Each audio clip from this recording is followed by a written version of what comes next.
Hello, I'm Henry Ballard, and I'm with the Responsibility Advocates, and we're here conducting interviews for the 2015 runoff election in St. Bernard Parish, and we're delighted today to have with us Mr. Wayne Landry. Wayne?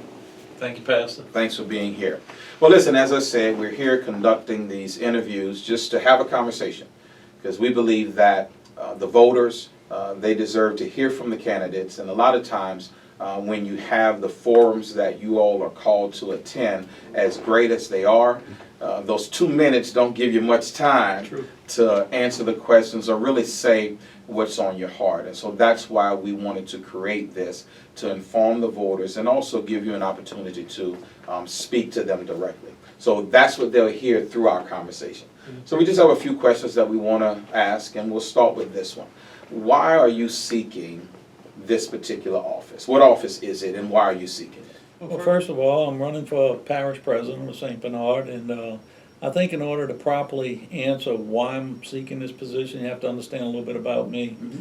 I've been very fortunate. You know, I started off with basically nothing. Hopefully I don't end with anything like that, but started off with basically nothing, and I've been very successful. You know, I think there's some divine intervention at times for that to occur in all of us, but and as such, I wanted to give something back to my community. But I'm not talking about the president's race right now. Okay. I've always tried to give back to my community. I always believe that you try to, you know, don't take as much as you give back. So I ran for sheriff 4 years ago because I saw a need there. Let me back up a bit. Mm-hmm. I believe in any community there are four things that a community must have in order to thrive and be a good community. I think you have to have a feeling of being safe with your police department. I think you have to have access to health care. I think you have to have a good educational system.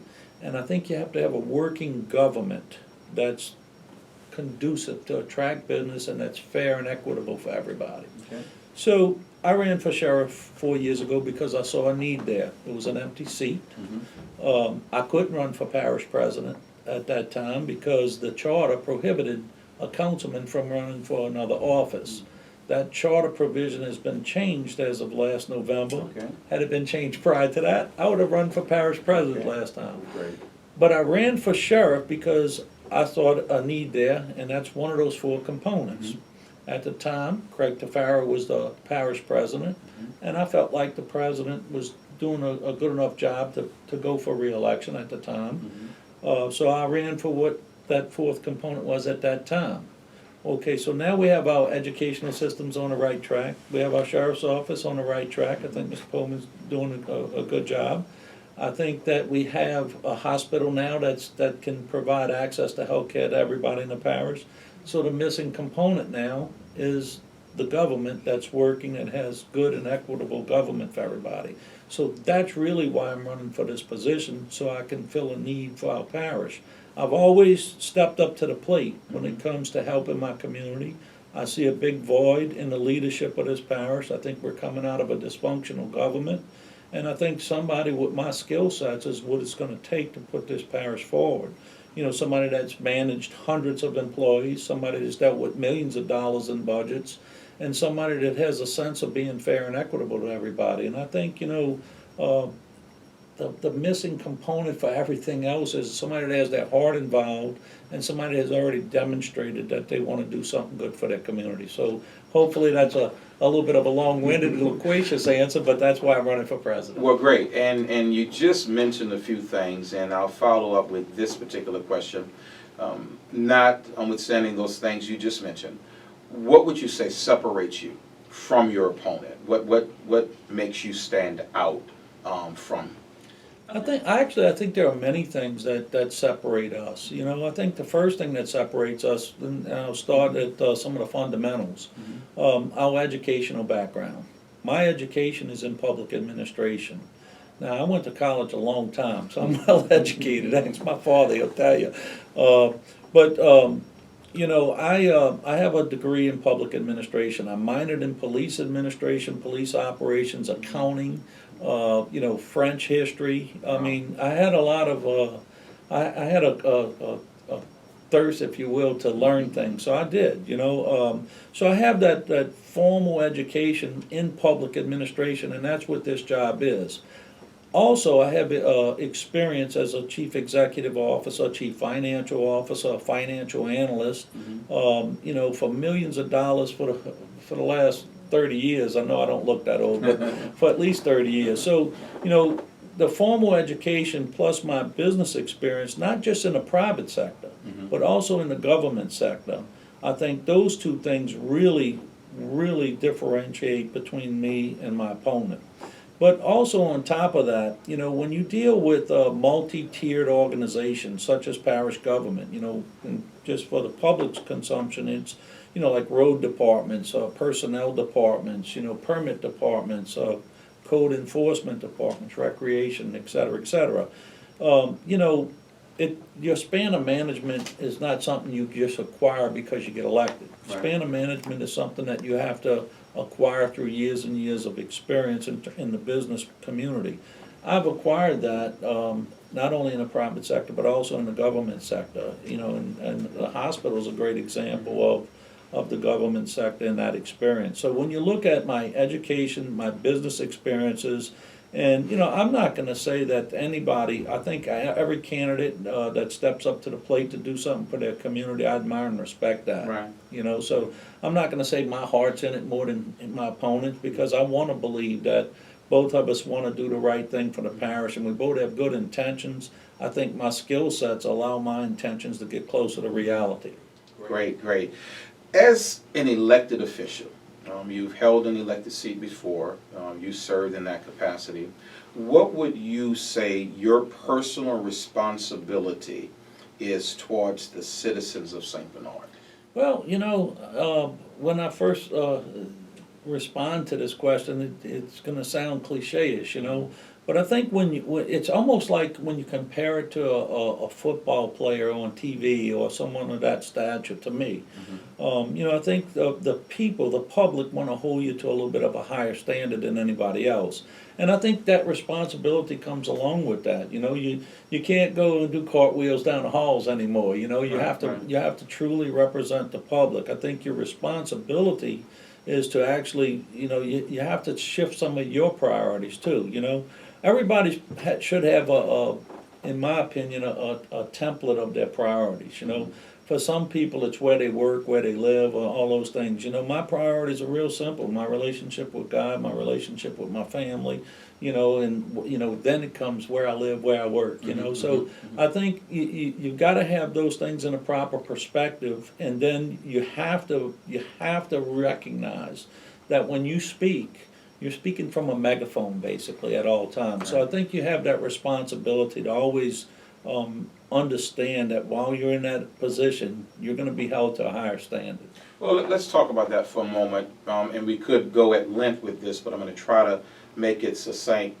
If you could say 2 or 3 qualities that you believe a parish president or anybody leading from that vantage point should have, what would those qualities be? Well, I think, you know, a sense of fairness, a sense of equality. I think they should have a sense of the greater good as a whole, as opposed to an individualistic type of sentiment or approach to things.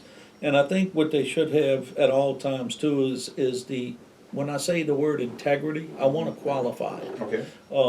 It's not just a word that you throw out there. They should have integrity. What I mean by integrity is having the public know when you say it's this way, it's this way. I think there needs to be a sense of that honesty in that you're upfront with the public, that they always know the condition of your office. Or in this case, since we're talking about the parish president position, you know, of what state the parish is in, but with facts, you know, and it should always be driven by the facts, not what you want them to believe. You shouldn't shape and mold public opinion. You should give them the facts and let them decide for themselves what their opinion is. So, fast forward a year from now. Okay. Based upon what you just said, if you're fortunate enough to win this election, a year from now, the qualities that you just mentioned, we should be able to go back and grade Wayne Landry a year from now on those things that you just said? I would expect to be graded on it. In fact, I think, one thing about me, I don't have to worry about making the grade, because I know that I'm gonna work so hard at doing the right thing. I always have. My track record has been nothing but hard work. So I'd be happy to be graded, I think everybody, will be happy to grade me. Okay, well, good. Let's shift the conversation, because in our parish, and I say our parish, grew up I'm here, good with born that. and raised. We know the demographics have shifted down through the years, and the numbers are what they are. But even with that being the case, in a position such as the parish president, or really any elected position, you represent all the people. Yes. And so there are a number of concerns that many cross-sections of the community have. We recently had an event here in St. Bernard with the attempt to, and the effort to rename Colonial Boulevard to Martin Luther King Boulevard. I don't want you to speak to it and address it from the standpoint of what you would have done if you were a councilman, or how you would have handled it if it would have came before the council when you were there. I'm more interested in the broader conversation of the racial temperature of our community. So, in your opinion, in light of that, because it could have been any event, but in light of that, what do you believe is the racial temperature of St. Bernard? Well, I think, coming on the heels, when I was in the council, there was as I think right prior to me taking my seat on the council, there was some actions that had taken place it may have even been the prior council with, if you recall, with certain laws with renters. Yes. I think at that time, for me personally, is when I think I can start feeling the temperature rising in terms of a racial divide, because I have to tell you, my very best friends in the world were African Americans, grew up on Walker Lane, so I wasn't raised that way. So I think for me, that's when I became aware of the temperature rising, so to speak, as you put it metaphorically. But I think with respect to the Martin Luther King renaming on Colonial, I think it didn't really, that situation didn't really create any temperature. I think it exposed some of it. And that's my next question to you. Yeah, let me go ahead. frame it for you. Sure. So, with that being the case, because I believe that whenever you talk about race, you can talk about it in a healthy way, and you can talk about it in an unhealthy way.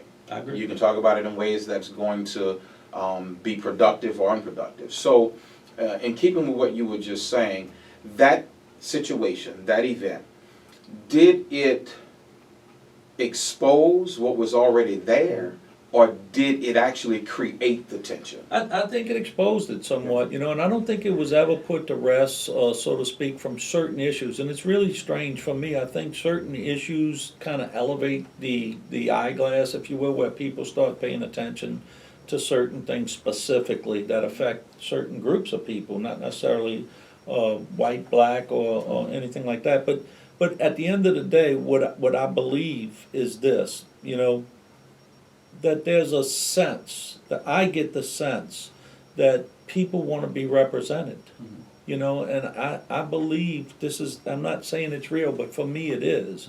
I believe that there's a sense in the black and African communities, and as well as some of the other areas, the poor areas, if you will, of our parish, that they want more representation. And when I say they want more representation, I'm talking about specifically those groups. The way our parish is set up, we have 5 districts. It's very difficult demographically to represent everybody in what would be a mathematical, equitable way. And of course, math is what makes the dilution of voters. Let me tell you something. I believe in that strong enough to where I actually took a real bold step to try and get people who weren't living in St. Bernard off the voter rolls, because what it does is it dilutes the voters' say-so here in our parish. And if you look at what's happening with the school board districts, okay, there was, and let's say what it is, it's legal gerrymandering to try and make it more equitable for certain groups or classes of people. So I think that has a lot to do with things. It's the representation that's frustrating, I think, as well as the sense of we're not being treated fair and equitable. Well, you know, what I'm hopeful of, and I'll state this and then we'll go to the next question, what I'm hopeful of is that if you're fortunate enough to become parish president, that we, through this particular organization, Responsibility Advocates, or those who have a like purpose, we would be able to, here in St. Bernard, to have a healthy conversation about race. Oh, I think Not pointing fingers, but a healthy conversation so that we can continue to move our parish forward. I would say unequivocally, yes, you know, I'm sure we can, you know, that's not a guess, but, you know, I do wanna say this, though, to close the circle on that particular topic, because I think it's extremely important, you know. I think sometimes government can do things to not elevate the temperature. In that recent example, and it's not that what I would have done differently, but the mere fact of going through due process, I think, would have made a big difference in that process. And I think there are things we can do as political leaders for all of our communities that at least make people understand and feel represented. So I just wanted to close the circle on that. Well, good. Let's segue into this question based upon that. Let's talk about moral compass. Because I believe that on some level we all need to have one, and it can be influenced or informed from many different places and people, so on and so forth.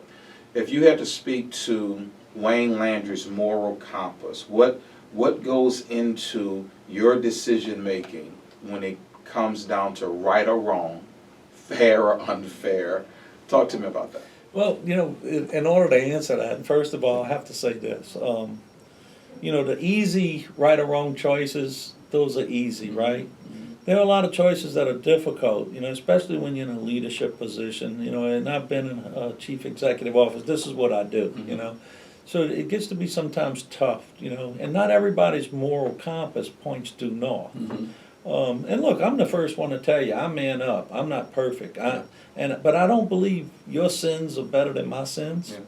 I believe that, you know, when we talk about a moral compass, I think what's important is at the end of the day, when we do not do what we thought we could to be morally right, that in our own way we repent for that. You know, look, like I told you earlier, I made many mistakes in my life, you know, but you know what? That's what makes me who I am, and that's what gave me my life experiences, and I try to use that to go forward. But as far as I think when it comes to tough decisions, the real truth is, sometimes I think I need to look to divine intervention, because sometimes, you know, I believe in a spiritual consciousness. I really do, and I have faith, you know, and I think that sometimes that's necessary.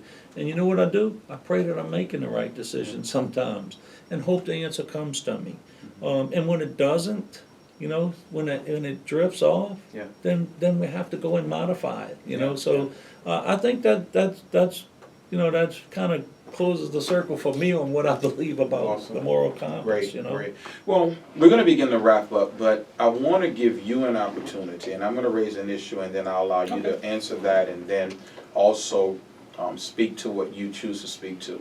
I want to afford you an opportunity to set the record straight.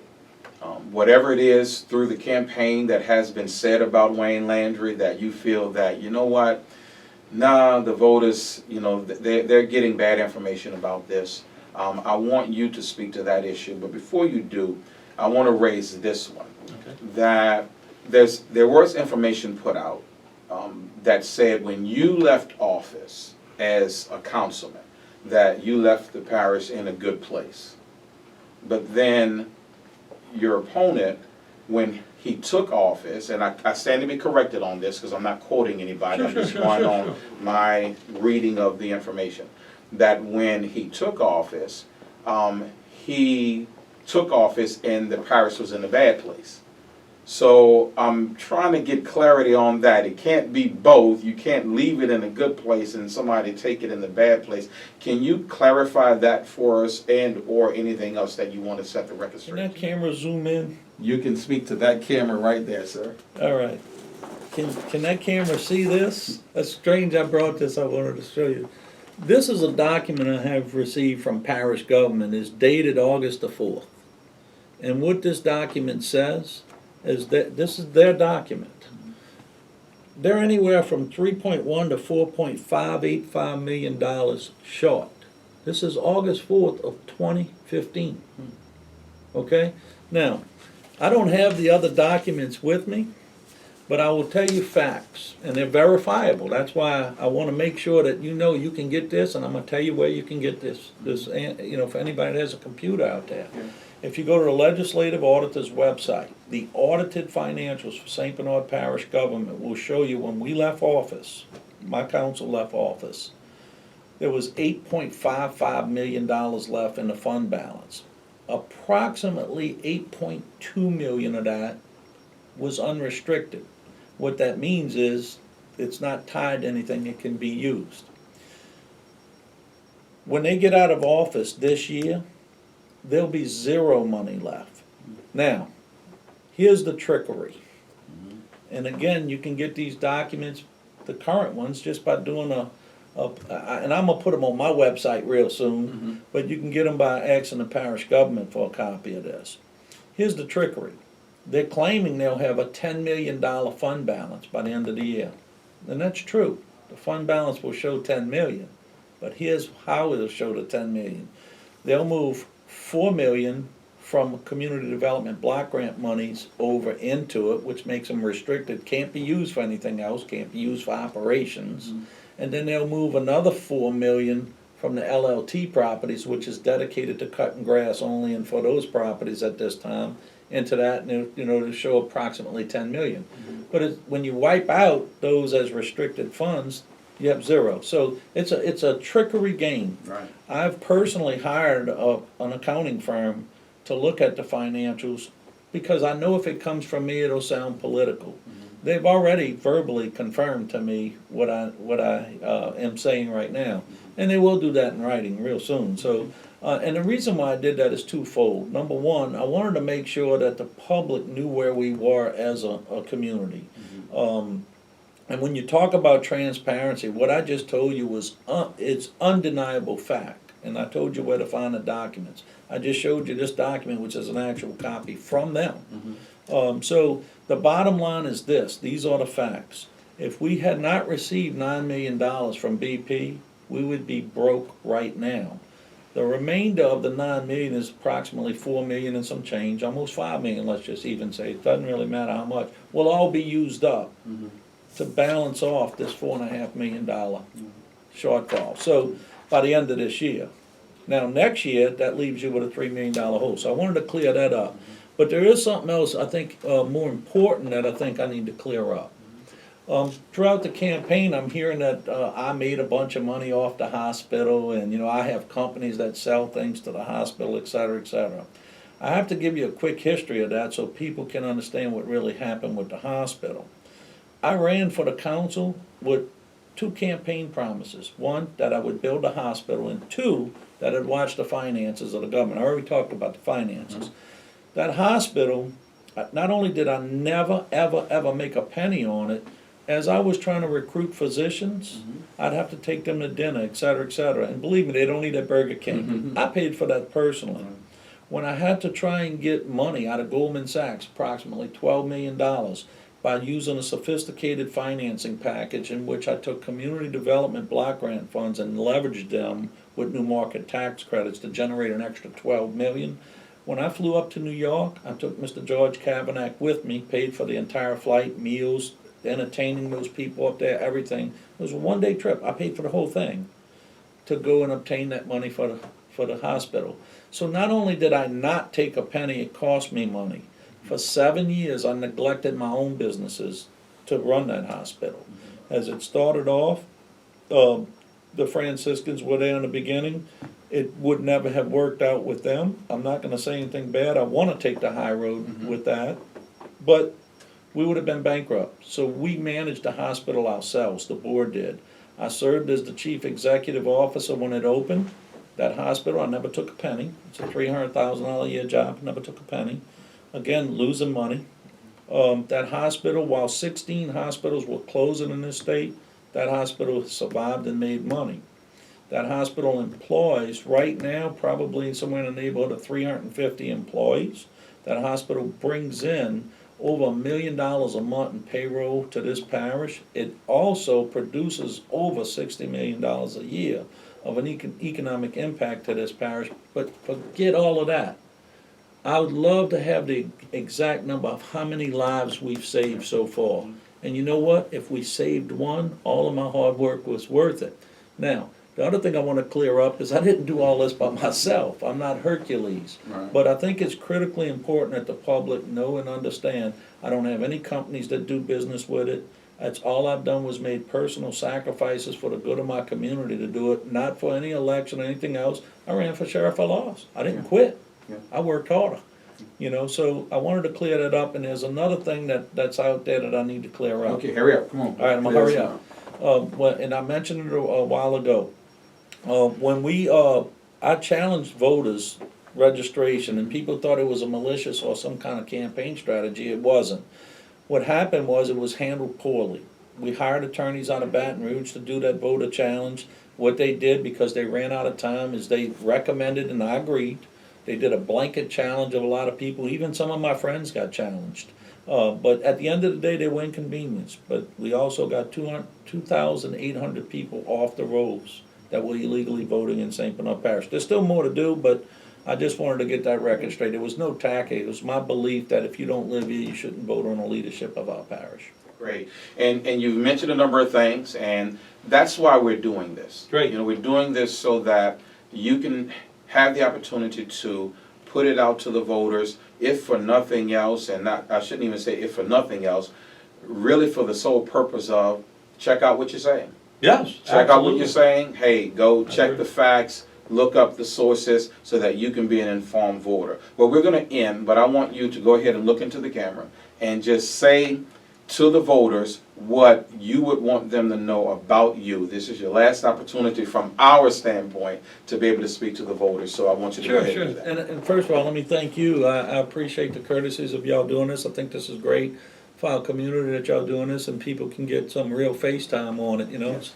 So I'll look at that camera right there. All right. Well, you know, first what I'd like to say is I want to thank everybody in the parish, you know, for allowing us to come into your homes and canvass the area and at least promote our platform on what we want to do and what we will try to accomplish as parish president. You know, again, I think is important for the public to understand is that our parish is in a critical juncture.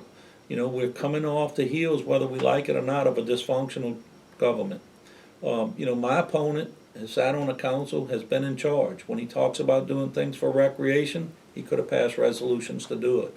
When he talks about watching the finances or putting financial controls in place, sat on the council, he could have done it. Our parish is financially strapped. I gave you that information before. You know where to look it up.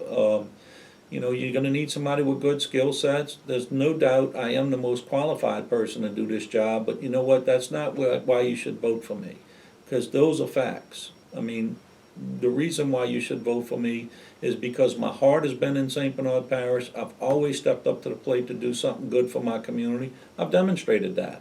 But, you know, at the end of the day, what I can promise you is that what you will get in me is fair and equitable treatment, and as much skill sets as I have and experiences, you get all of that with that as a bonus. So I appreciate everybody's consideration. Please go visit my website at tompalandry.com or look at me on Facebook. I have some videos out there that kind of state our position. I do appreciate the courtesies and thank y'all very much. Wayne, thank you for your time. All right, thank you.